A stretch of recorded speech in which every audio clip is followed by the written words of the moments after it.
Anak? Anak! Anak! Mami mo to! Anong ginawa mo sa anak ko? Wala akong ginawa sa anak mo. Wala? Eh bakit ayaw niya akong yakapin? Inagaw mo na nga yung asawa ko, pati ba na may anak ko?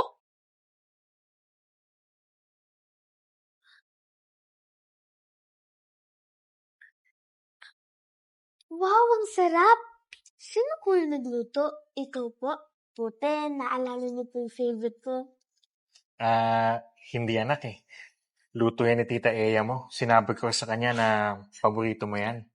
Nako, Denise, buti na lang nagustuhan mo yung luto ko. Para sa'yo talaga yan eh. Salamat na lang po, pero busog na po pala ako. Excuse me. Oh, saan ka pupunta?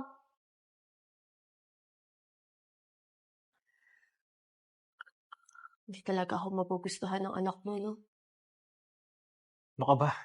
Nagkataon lang yun eh. Baka naman kasi talaga busog lang talaga yung bata.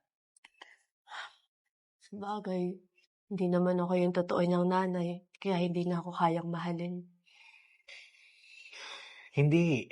Mahal ka nun. Ikaw pa ba? Maliban sa napaka-maalaga mo, napaka-maasikaso mo pa. Kaya nga kita nagustuhan eh kasi hindi mo kami pinapabayaan. Sige na. Huwag ka na malungkot. Titikman ko na tong niluto mo. Masarap-sarap kaya nito. Ay, naku, nung bola ka pa talaga. Grabe. Mahal, simula nung dumating ka sa buhay namin, ang saya-saya ng puso ko. Ikaw ang kumompleto sa buhay namin ng anak ko.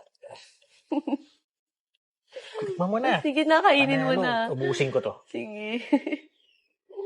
Masarap.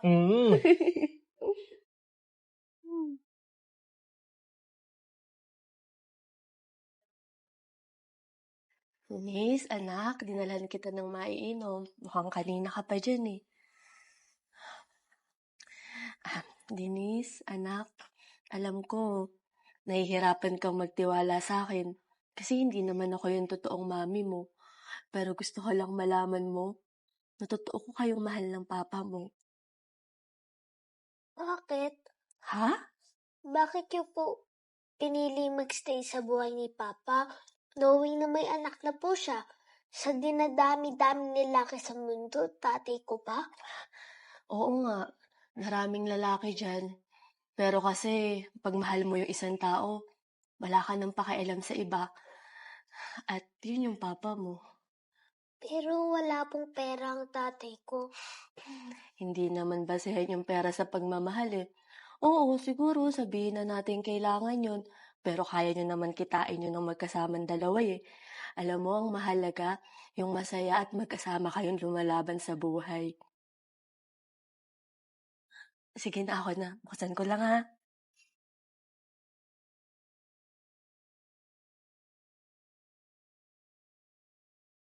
Oh, nandito ka pa pala?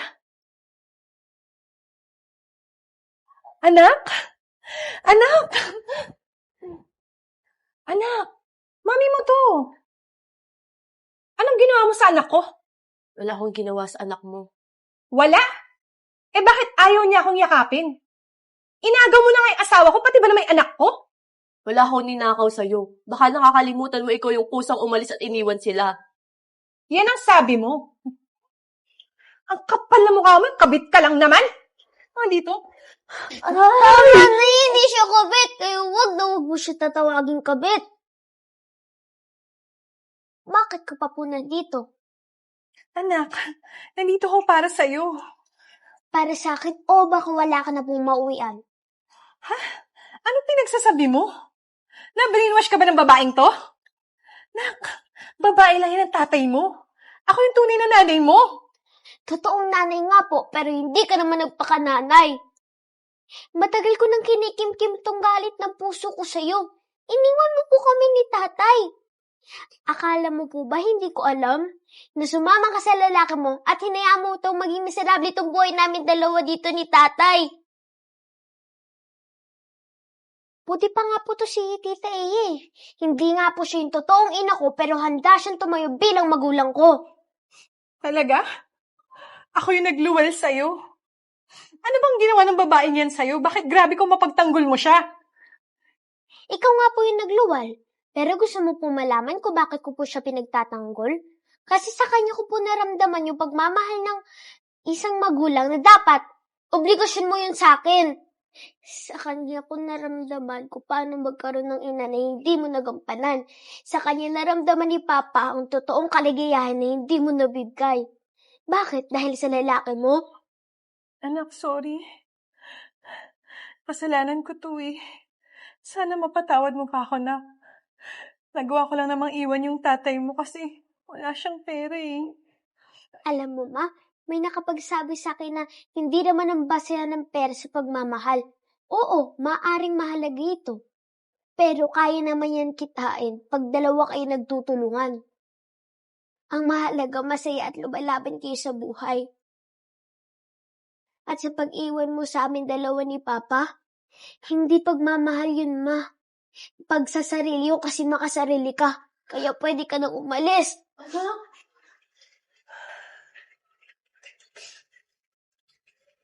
Narinig mo yung anak ko? Umalis ka na. Sorry, Jigo ah. Kasalanan ko to eh. Pasensya ka na sa pagluloko ko sa'yo ah. Kung hindi naman ako nagloko, hindi ka naman maghahanap ng bago. Sana mapatawad niyo ako sa mga pagkukulang ko. Wala na yun. Nangyari na yung nangyari. Siguro, tanggapin na lang natin kung ano man yung nangyari sa buhay natin ngayon. Tsaka, may isa akong pakiusap sa'yo. Pwede ba? Huwag mo na kaming guguluhin. At huwag na huwag mo tatawaging kabit si Eya. Kasi kailanman wala siyang inagaw sa'yo. Sige, alis na ako. Camille, huwag kang mag-alala. Aalagaan at mamahalin ko si Denise na parang tunay kong anak.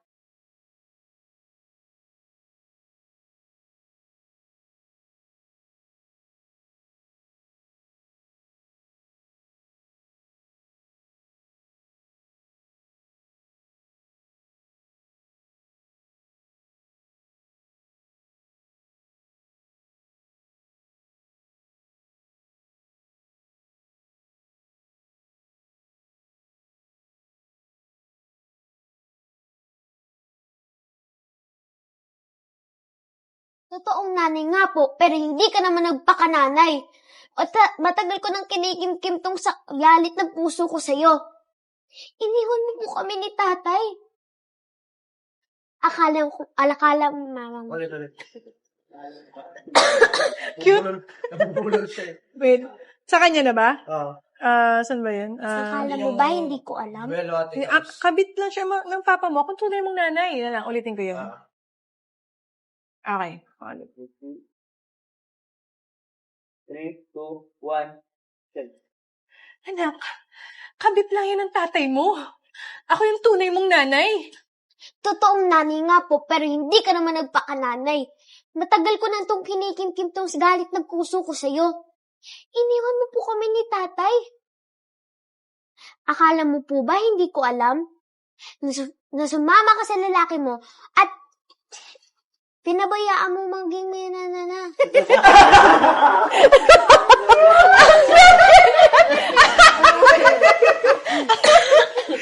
Cuter! Habang sinulayin mo na kayo. Basahin mo na. Basahin mo na. Buti pa nga po to si Tita Eya eh.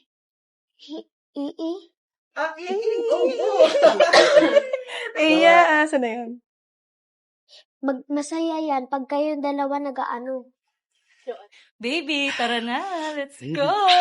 Hindi ka nawa? Kanina pa. Tagal mo. Naglalaway ka no. Oh, wait lang. Huwag natin kalimutan yung secret weapon mo. Nga. Sige. Dali, Hintay mo ako, ha? Ang tagal pa niyan.